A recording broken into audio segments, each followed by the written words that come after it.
नमस्कार मित्रांनो, जय Hind. MSF update या आपल्या यूट्यूब चॅनलवरती आपल्या सर्वांचं स्वागत आहे. MSFबद्दल जी काही महत्त्वाची माहिती असते ती यूट्यूबच्या माध्यमातून मी आपल्यापर्यंत पोहोचवण्याचा प्रयत्न करत असतो. आज अशीच एक MSFबद्दल महत्त्वाची माहिती मी आपल्याला सांगणार आहे. महाराष्ट्र राज्य सुरक्षा महामंडळाकडे काही नवीन आस्थापना या सुरक्षेसाठी येणार आहेत. त्या संदर्भामध्ये माहिती आपण आजच्या व्हिडिओमध्ये पाहणार आहोत. तर आजच्या व्हिडिओमध्ये मी तुम्हाला एक शासन निर्णय दाखवणार आहे. तर हा शासन निर्णय वैद्यकीय शिक्षण व औषधी द्रव्य विभाग या विभागाचा हा शासन निर्णय आहे. आणि पाहू शकता की हा जो शासन निर्णय आहे तो 10 जुलै 2025 रोजीचा आहे.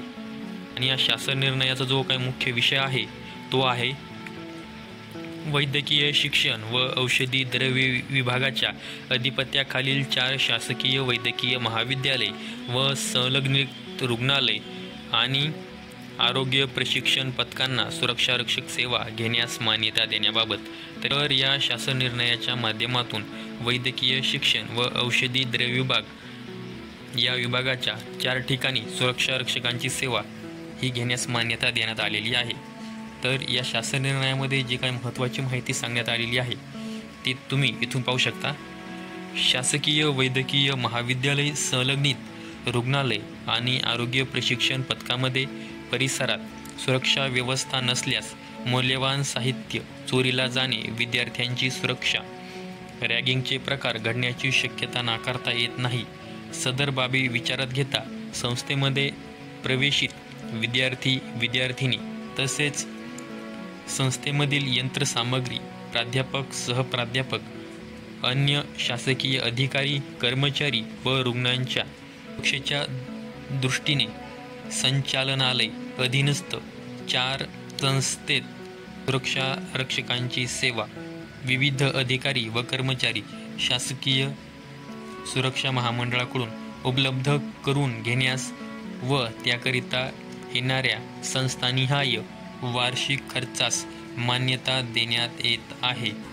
तसेच महाराष्ट्र राज्य सुरक्षारक्षक महामंडळ यांच्याकडे 1 महिन्याची अनामत रक्कम व 3 महिन्यांची सुरक्षा ठेवी जमा करण्याबाबत शासनाची मान्यता देण्यात येत आहे. तर तुम्ही इथे पाहू शकता की कुठे कुठे सुरक्षा ही पुरवली जाणार आहे आणि कोणकोणत्या संस्थेकडून ही सुरक्षा घेण्यात आलेली आहे. तर सर्वात अगोदर इथे संस्थेचे नाव आहे, त्यानंतर कोणत्या संस्थेकडून सुरक्षा ही घेतली जाणार आहे त्या संस्थेचं नाव आहे, त्यानंतर पदनाम आहे आणि आवश्यक पदसंख्या आहे. तर यामध्ये सर्वात अगोदर आरोग्य पथक तासगाव जिल्हा सांगली येथे महाराष्ट्र राज्य सुरक्षारक्षक महामंडळ यांच्याकडून सुरक्षा ही घेतली जाणार आहे. आणि तिथे एकूण जे आपले काही MSF सुरक्षारक्षक आहेत, महाराष्ट्र सुरक्षा बलातील जवान आहेत, त्यांची पदसंख्या ही 6 आहे. त्यानंतर आरोग्य पथक शिरूर जिल्हा पुणे येथे व ग्रामीण आरोग्य प्रशिक्षण पथक पैठण जिल्हा छत्रपती संभाजीनगर येथे महाराष्ट्र माजी सैनिक महामंडळ मेस्को यांच्याकडून सुरक्षा ही घेतली जाणार आहे. मितील जे सेवानिवृत्त सैनिक असतात तर त्यांच्यासाठी हे महामंडळ आहे आणि त्यांच्या या महामंडळाकडून येथे सुरक्षा घेतली जाणार आहे. त्यानंतर पुढील शासकीय वैद्यकीय महाविद्यालय व रुग्णालय परभणी येथे महाराष्ट्र राज्य सुरक्षारक्षक महामंडळ यांच्याकडून सुरक्षा घेतली जाणार आहे. आणि तिथे जे काही आपले MSF म्हणजे महाराष्ट्र सुरक्षा बलातील जवान आहेत त्यामध्ये सुरक्षा पर्यवेक्षक हे 3 असणार आहेत आणि सुरक्षारक्षक हे 39 असणार आहे. तर एकूण जर पाहिलं तर शासकीय वैद्यकीय महाविद्यालय व रुग्णालय परभणी येथे एकूण 42 MSF महाराष्ट्र सुरक्षा बलातील जवानांची सुरक्षा ही घेतली जाणार आहे.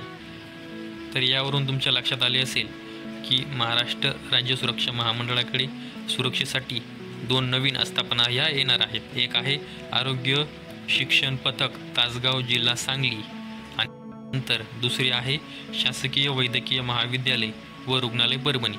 तर ह्या 2 आस्थापना महाराष्ट्र राज्य सुरक्षा महामंडळाकडे सुरक्षेसाठी येणार आहेत आणि तिथे आपले MSF जवान म्हणजे महाराष्ट्र सुरक्षा बलातील जवानांची सुरक्षा ही येणाऱ्या काळामध्ये पुरवली जाणार आहे.